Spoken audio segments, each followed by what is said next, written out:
Welcome to Nairobi's first vet podcast. I am Dr. Michelle. And I'm Dr. Vera. So here we're going to discuss matters vets and make it less confusing to you.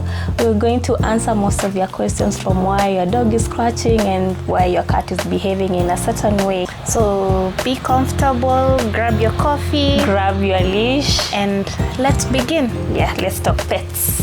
Today we are going to talk about what they do not teach you in vet school. Vera, Yes. what's that one thing they didn't teach us in vet school? They don't teach us that diseases don't read book. Not every case will have a textbook answer. Yes, we are going to meet a lot of cases. Most of them will be able to follow through the book coursing and will be able to treat. But then there are those cases that you will not find a cure for it as much as you try to give every medication to it. Yeah, and sometimes, we get mixed infections. These are not the things we get taught in school. Yes. Yeah, so you come here, you find maybe a case has both bacterial and a viral infection. Parasitic. Yes, including a parasitic infection. So these are the things really they don't teach us in vet Maybe school. you might see a case, for example, a dog is showing signs similar to canine distemper. You try to give a treatment with that, but it's not canine distemper. So unatibu na kumbe ni kitu ingine different. Yeah. Okay. Another thing they didn't teach us in vet school is the business aspect of it all, the business management, the money management. That part, I really don't remember a unit.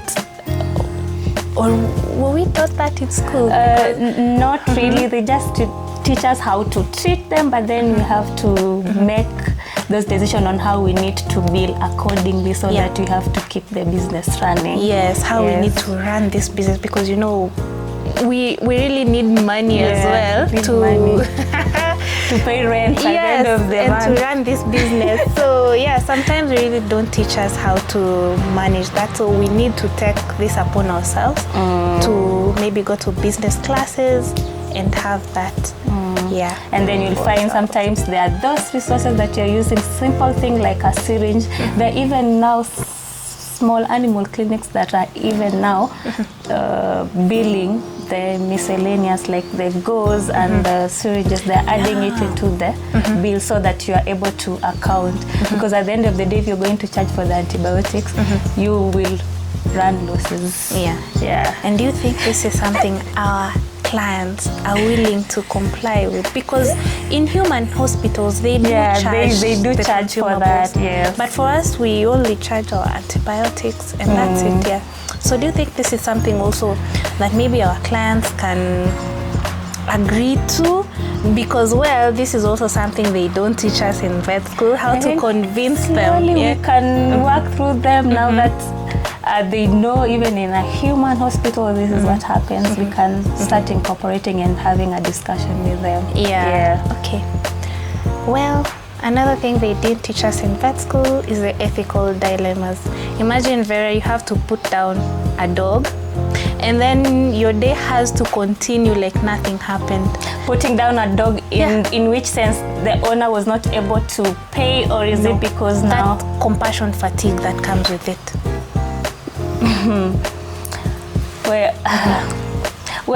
There's two dynamics to this, because if that is the best option, a dog 18-year-old is having mammary gland tumors or prostate gland tumors, that will be the best option to do it.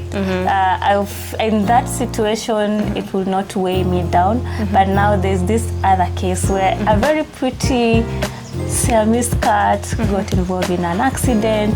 The vertebra is crushed. So usually, and the only thing that you have to do is put that cat down.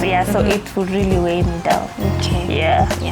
And then also on the same ethical dilemmas, the part where we need to balance the business and animal welfare. Imagine a case where a dog comes in. Let's say a client brings in the dog. The dog has been hit by a car. but the happens a owner, lot. yeah, it happens a lot. Yes. But the owner haizi afford. You'll find I'm torn between should I go ahead and do this procedure, and now the client is not able to pay for it, to pay for this service. So and you also usually need at the money crossroads. to do yeah, Yes. because you need resources, Yeah, you need resources for to that. enable you to do that surgery. Yes. Yeah. Ooh, the ethical dilemmas. Another thing they don't teach us in vet school is vet life balance or work-life balance. We vets, we are essential service providers. We need to be at work almost all the time because the dogs they fall sick anytime. There's someone who has eaten a chocolate at night. There's a dog who has been hit. There's a cat that has fallen off 5th floor and it's in pain. So you need to be up any time of the day of the week. So you'll find sometimes you might not even have the time to attend functions, to even go to do your duties at home. So you're always on the run for the job. So Even there's not that vet work-life balance. Yes. Even just resting at night. Sometimes you can be up all night because of the emergencies. And you know, at Queen's Vet Clinic, we work 24/7 Yes. emergencies. Yeah. So I feel you. So yeah, we needed to be flexible on that, but we're trying to be flexible on that with having other staff around. Yeah. But being an essential service provider, you need to be up and Running through the week. through the week. So another thing also they didn't teach us in vet school, and I know this a lot of vets can really relate to it, is client communication. Oh yeah. On that. How to talk to your clients. Yeah, because mostly we are only taught the medical part of it, but communicating with your client, that is something that you come to figure out after school. Yes, because the pet parents are the influencers, are the ones who are making decisions for their pets, are the ones who are picking the signs when they're not okay. Yeah. So you need to really have a discussion with them. They really need to know what is happening with their pet. You need to discuss about the cost implication, even now breaking, the diagnosis and the prognosis. Yeah. And some of the clients might not take it well, some of them take the information well. So usually a part that we really deal with the most. And also trying to simplify the vet terms so that they understand what you're talking about. Sometimes it might be difficult doing that. Dealing with also the angry clients. You have some clients who can be mad at you. These things usually happen. So dealing with that, putting your own self behind so that you can really deal with this. So you need to have, they usually say you need to have emotional intelligence. You as a vet when dealing with pet parents, especially cat lovers, they can be a little clingy to their pets, so you need to have that intelligence. I didn't say that. You want to be crossing. No, but they are great. They go over and beyond for their pets. And we love them all. We do really appreciate you guys. This has been episode 1 of our podcast. Stay tuned for more episodes coming your way every month. You can follow us on our social media platforms at Queen's Vet Clinic KE.